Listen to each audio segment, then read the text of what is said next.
حضرت شبہ کا ازالہ جو ہے وہ پچھلے ہفتے کی طرح اس وقت میں ماہ شعبان کے بارے میں لایا ہوں۔ شعبان کا مہینہ شروع ہو چکا ہے، 2 تاریخ ہے، ٹھیک تو یعنی رمضان آنے والا ہے۔ اصل بات یہ ہے تو جب رمضان آنے والا ہے تو شعبان میں شب برات بھی ہے۔ تو میرے آپ سے پہلے تو 2 سوال یہ ہیں کہ شعبان کے لیے کیا عبادات کا سلسلہ ہم رکھیں اپنے لیے، اور شب برات جو آ رہی ہے شاید 14 فروری کو ہے جو آپ نے اعلان کی ہے، تو اس کے حساب سے اس رات کو کیا پڑھائی کی جائے، کیا نوافل ادا کیے جائیں؟ اور پھر میں اسی سلسلے میں ایک سوال اور کروں گا جب آپ یہ 2 جواب مجھے دے دیں گے تو۔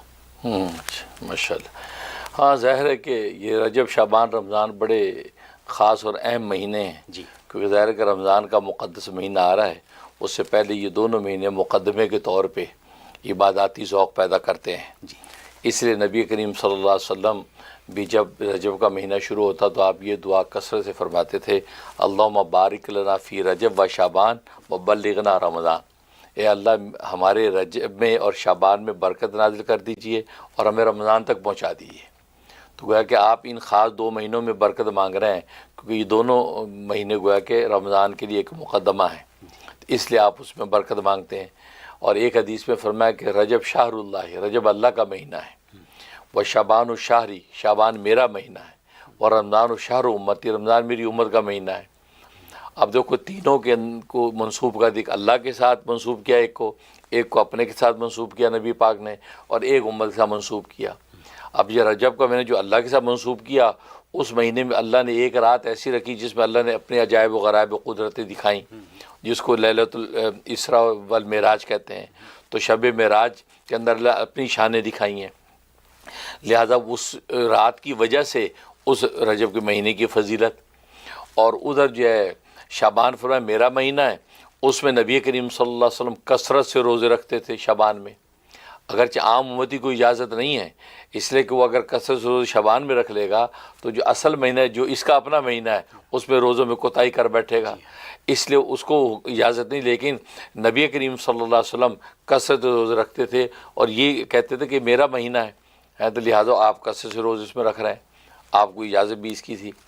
تو یہ شعبان، اور پھر شعبان کی فضیلت کی بنیاد وہ اس میں بھی ایک رات لیلۃ البرات، شب برات کہتے ہیں، ایک رات ایسی رکھ دی جس میں نبی پاک صلی اللہ علیہ وسلم کے صدقے طفیل سے کتنی بڑی انسانیت کی بخشش کا اعلان کیا جاتا ہے وہ۔ اور پھر تیسرا جو ہے پھر رمضان آ جاتا ہے، رمضان کی فضیلت بھی ایک رات کی وجہ سے اس میں بھی ایک رات رکھ دی، لیلۃ القدر، شب قدر کی وجہ سے اس کی فضیلت ہے۔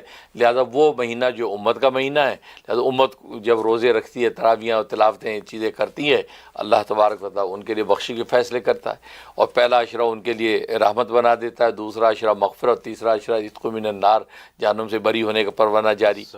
تو گویا اس طریقے سے تینوں مہینے گویا کہ یہ عباداتی سال کی ابتدا اللہ تبارک و تعالیٰ کرتے ہیں۔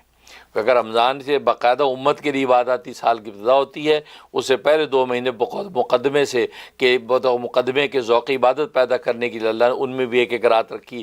ان راتوں میں اٹھ کے خدا کو یاد کرو گے تو گویا کہ آپ کا غسل توبہ ہوتا رہے گا اور آپ پہ عطر محبت چھڑک دیا جائے گا۔ جب پاک صاف ہو گئے اب آپ اپنے مہینے رمضان میں انٹر ہو جائیں، یعنی یہ کوئی کہ ریہرسل ہو رہی ہے پہلے 2 مہینوں کے اندر، لہذا اس کے اندر یہ سارے جو وہ اعمال و اشغال کیے جاتے ہیں۔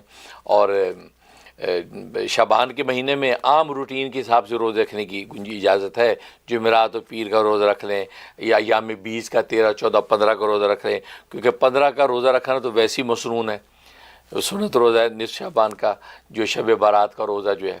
پھر شب برات کے اندر جو ہے وہ اعمال و اشغال انسان نے کرنے ہوتے ہیں، اور عاد و وظائف اعمال و اشغال کر کے وہ اللہ تبارک و تعالیٰ کے سامنے گویا کہ اپنی توبہ پیش کرتا ہے۔ بہت خوب حضرت، بہت شکریہ حضرت۔ جو بات مجھے سمجھ آئی ہے بڑی آسانی کے ساتھ، وہ آپ نے یہ فرمایا کہ یہ شعبان کا مہینہ جو ہے یہ دراصل ریہرسل اور پریکٹس کا مہینہ ہے، پریکٹس کا مہینہ ہے۔ حضرت میں آپ سے یہ سوال پوچھوں گا کہ جب رمضان کا مہینہ آ جاتا ہے تو لوگ بہت کچھ کرتے ہیں، بہت زکوٰۃ، بہت عطیات اور بہت ڈونیشنز اور یہ سب کچھ بہت کچھ کرتے ہیں۔ بالکل صحیح۔ تو کیا اس کی پریکٹس شعبان میں نہیں کرنی چاہیے؟ بالکل کرنی چاہیے۔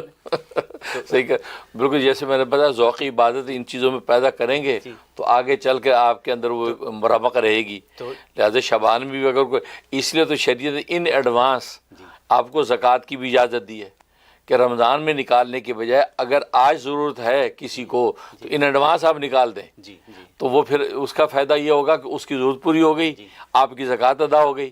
اگر آپ انتظار کرتے رہیں گے تو آپ کی زکوٰۃ تو ادا ہوگی، لیکن جو بیچارہ پہلے مانگنے آیا تو اس کی ضرورت پوری نہیں ہوئی، لہٰذا ان ایڈوانس بالکل دیں، اور شعبان کا مہینہ تو نبی کا مہینہ ہے، اس میں دیں گے تو فضیلت خالی نہیں ہے۔ تو اگر میں یہ کہوں کہ first come first serve, which means کہ اگر رحم ٹی وی نے سب کو سب سے پہلے یاد دلایا ہے تو کیا رحم ٹی وی کا حق نہیں بن گیا سب سے پہلے؟ بالکل بالکل بن گیا نا، بہت سے حق ہے انشاءاللہ، بالکل ٹھیک ہے نا۔